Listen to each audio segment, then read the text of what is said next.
লাইফটাকে জটিল বানাবেন না। অল্প কয়েকদিনের দুনিয়া এমনিই কেটে যাবে। এটা ওই দিকে যেন না ঠকি, ওইটা খেয়াল রাখবে। ওইখানে ঠকলে সব শেষ, আমও শেষ, সালাও শেষ।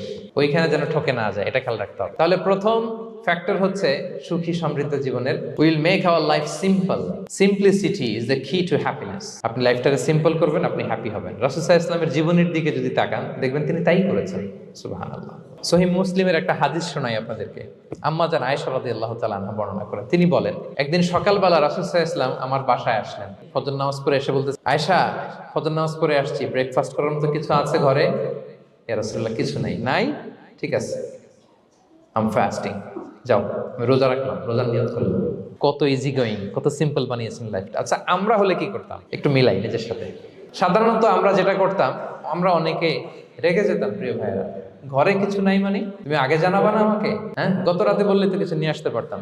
সাধারণত এইভাবেই তো রিয়েক্ট করি আমরা, আগে জানাবা না কেন, আগে বলো না, রেগে যেতাম। অথবা বলতাম, আচ্ছা ঠিক আছে, এখন যে একটা কিছু ব্যবস্থা করি, দেখি কিছু পাওয়া যায় কিনা। এরকম অনেক ওয়ে খুঁজতাম।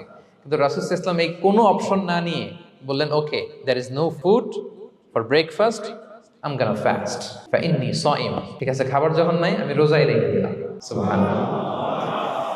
এভাবে তিনি তার লাইফ লিড করেছেন। Make your life simple, you'll be happy. জটিল